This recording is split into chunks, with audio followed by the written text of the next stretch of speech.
नमस्कार दोस्तों, आपका स्वागत है हमारे YouTube चैनल में। और आज आप देखेंगे फ्रेसोग्राफी वाला चैप्टर।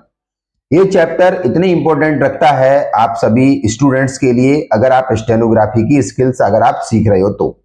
और ये जो चैप्टर है ये इतना इंपॉर्टेंट है क्योंकि जब हम ज्वाइनिंग करते हैं, हमेशा ध्यान रखना इस वाले चैप्टर को अगर आप अच्छे से रिवीजन कर लोगे, अच्छे से पढ़ लोगे, समझ लोगे, वीडियो को एंड तक देख लोगे, तो कभी भी स्टेनोग्राफी में स्पीड बढ़ाने में कभी आपको दिक्कत खड़ी नहीं होगी। इस बात की हम आपको भरोसा दिलाते हैं। तो आज इस चैप्टर में हम सीखेंगे, चैप्टर आपका जो है फ्रेजोग्राफी वाला चैप्टर है। इसमें हम ज्वाइनिंग करते हैं, एक या एक से अधिक वर्ड्स जब आते हैं आपस में बिना लिफ्टिंग पेन के कैसे ज्वाइनिंग करते हैं, हाउ टू ज्वाइन। ठीक है, तो किस तरीके से हम स्पीड बढ़ाना चाहते हैं तो हमें इस चैप्टर को पढ़ना पड़ेगा।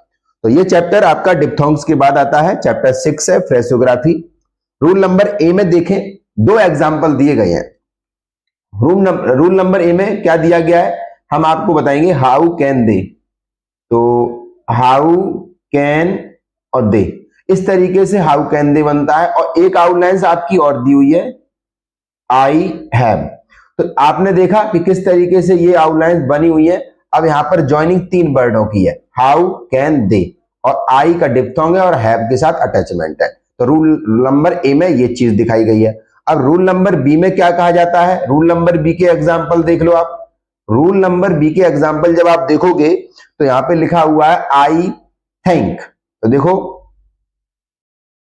आई थिंक, और फिर आपके बाद एग्जाम्पल है आई थिंक यू।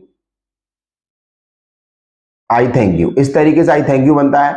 अब इसमें बहुत सारे जो एग्जाम्पल्स आ रहे हैं वो एग्जाम्पल्स ये हैं कि so much, too much, how much कैसे बनते हैं। ठीक है, और ये तो एग्जाम्पल आगे के हैं। उससे पहले विद मच और विद विच, विद ईच। तो देखो आप ध्यान से आप इन एग्जाम्पल्स को भी देखो। With much above the line रहेगा, और with which on the line रहेगा, और विद ईच आपका थ्रू द लाइन रहेगा। तो आपने देखा इस वाले वीडियो में किस तरीके से हम ज्वाइनिंग कर रहे हैं। पहले वाले चैप्टर में अलग अलग था, ज्वाइनिंग की व्यवस्था नहीं थी। इस वाले चैप्टर में ज्वाइनिंग सिखाया गया है। तो सभी लोग वीडियो को एंड तक देखें। चैनल पर अगर आप नए हैं तो प्लीज सब्सक्राइब कर लें, अगर आप अच्छा शॉर्ट हैंड घर बैठे सीखना चाहते हैं। और हमारी वीडियो देखने के बाद आपको दोबारा किसी भी संस्थान इंस्टीट्यूट में जाने की आवश्यकता नहीं पड़ेगी। चलिए आगे बढ़ते हैं। विद ईच हो गया। अब सी वाला रूल क्या कहता है, सी वाला रूल देख लीजिए। सी वाले रूल में तीन एग्जांपल दिए, आई एम, आई कैन और आई विल। ये हमेशा आउटलाइन परमानेंट बनती है, इनमें कोई भी फेरबदल नहीं होगा।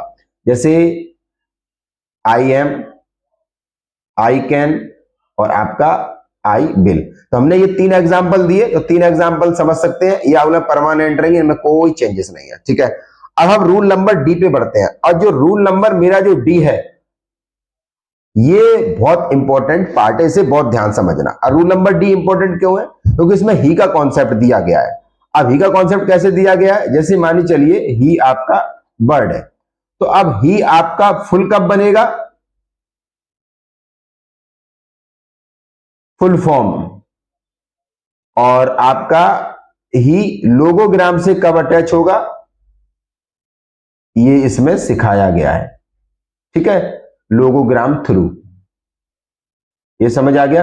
अब देखिए ये यूज कैसे होगा। अब इसका रूल ये कहता है कि अगर कोई भी सेंटेंस ही से स्टार्ट होता है तो पूरा बनेगा। ठीक है, और दूसरा, अगर ही का वर्ड बीच में आता है तो पूरा नहीं बनेगा, लोगोग्राम से अटैच होगा। तो हम आपको यहां पर दो एग्जाम्पल देके समझाएंगे, एक फुल वाला और एक हाफ वाला। तो दोनों से समझ जाएंगे। पहला लेते हैं ऐसा सेंटेंस जिसके शुरू में ही वर्ड आता है, और दूसरा सेंटेंस लेंगे जिसके बीच में ही आता है। देखिए किस तरीके से अलग अलग डिफरेंट ज्वाइनिंग होती है, तो आपको भी इसी तरीके ज्वाइनिंग करना है। तो एग्जाम्पल समझते हैं। हमने लिखा he should know, that is clear. He should know हो गया। तो यहां पर जो ही है, ये जो ही वर्ड है ये पहले आया है, तो ऐसी सिचुएशन में हम इसको पूरा बनाएंगे, he should know.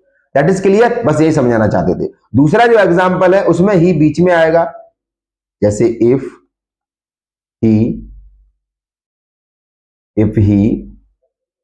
He should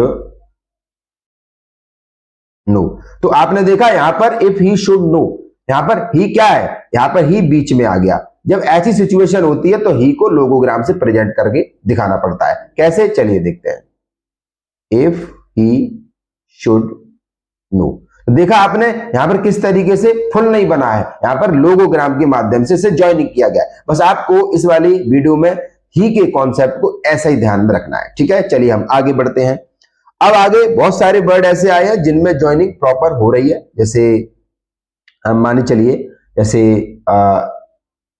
so much, too much और हाउ मच। इन आउटलाइंस को परमानेंट ऐसे ही बना के रखना है, रट लेना, याद कर लेना, इनमें कोई चेंजेस आखिरी में भी नहीं होगा, एडवांस लेवल पर भी नहीं होगा, ठीक है। सो मच ये सो हो गया, मच हो गया, टू ये मच हो गया, हाउ मच। मच जब किसी अदर ग्रामोलॉगस या किसी स्ट्रोक्स के साथ जुड़ता है तब हम ऐसी सिचुएशन में इसे हम बनाते हैं। That is clear.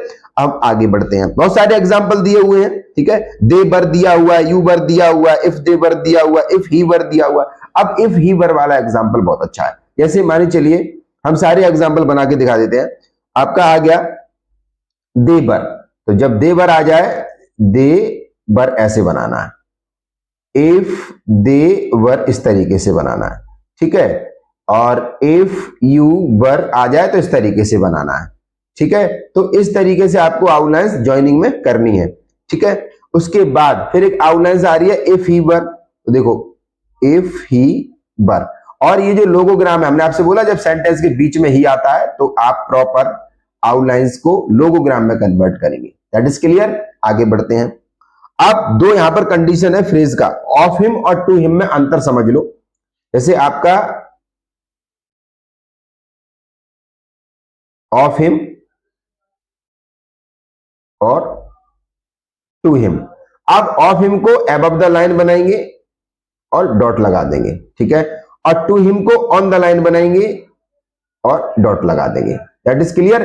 तो ऑफ हिम हमेशा अबव द लाइन और टू हिम हमेशा ऑन द लाइन, और डॉट इसलिए लगाएंगे ताकि कभी भी आपस में ये सिमिलरिटी ना रखें, थोड़ा डिफरेंस होना बहुत जरूरी। आगे बहुत सारी आउटलाइंस आपको मिलेंगी देखने को जिनसे ये यूनिक लगेगी, इसलिए डॉट लगाया जाता है, ठीक है, ध्यान रखना।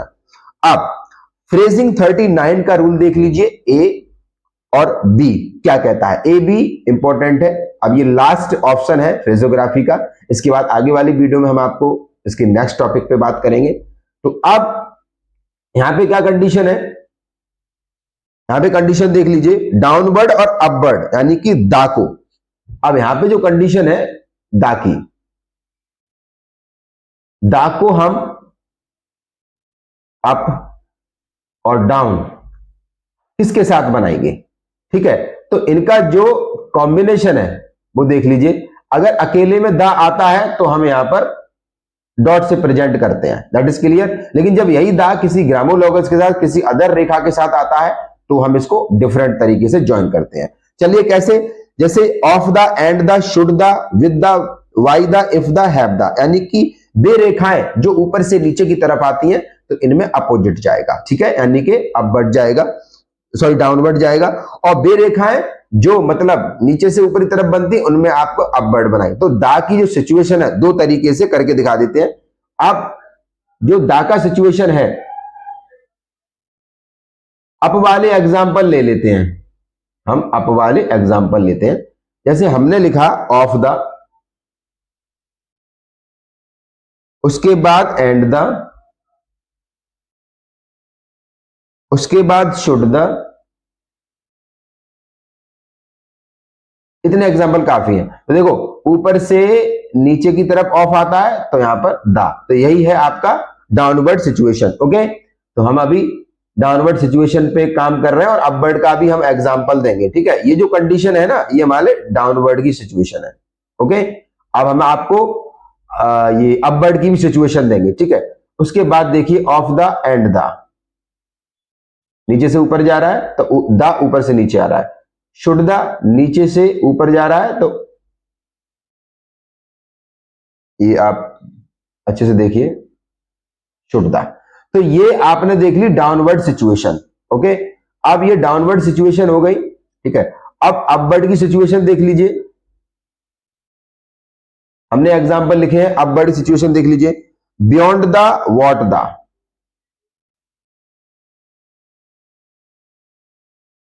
बियॉन्ड द, व्हाट द और आपका एट द। ठीक है, अब ये जो एग्जाम्पल्स हैं, ये कौन से एग्जाम्पल है? ये वाले एग्जाम्पल्स हैं। ठीक है, इनके साथ सिचुएशन अब बढ़ रहेगी, जैसे कि हमने लिखा बियॉन्ड द, तो देखो बियॉन्ड द, तो नीचे से ऊपर गया, इसी को अपवर्ड सिचुएशन बोलते हैं।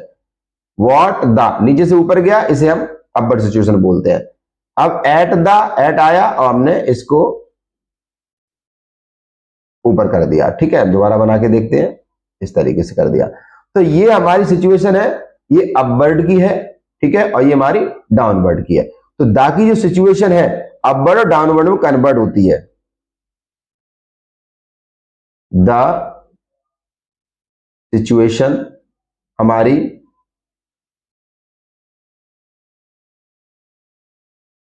डाउनवर्ड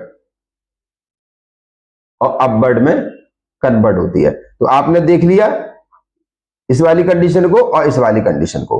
तो आई होप कि आपको वीडियो पूरा समझ आया होगा, और आशा करते हैं इसी तरीके से हमारे साथ स्टेनोग्राफी सीखते रहिए। और हम आपको विश्वास दिलाते हैं कि वीडियो में आपको किसी भी तरीके का कंफ्यूजन नहीं होने देंगे। आपको परफेक्ट तरीके से कॉन्सेप्ट जो इजी मोशन में होंगे वो आपको एक्सप्लेन किए जाएंगे। तो आप हमारे साथ वीडियो के एंड तक बने रहिए, ताकि आपको स्टेनोग्राफी में कोई भी कॉन्सेप्ट समझ मतलब आए और किसी भी तरह कंफ्यूजन पैदा ना हो। फिर मिलते हैं हम आपको नेक्स्ट वाली वीडियो में। जो नेक्स्ट वाली हमारी भी जो वीडियो रहेगी, वो हमारी नेक्स्ट वाली जो वीडियो रहेगी वो हमारा रहेगा फ्रेज से रिलेटेड। हम अगली वाली वीडियो में फ्रेज बताएंगे कि किस तरीके से फ्रेज में हम ज्वाइनिंग करते हैं। फिर मिलते हैं नई वीडियो के साथ, तब तक के लिए जय हिंद, जय भारत।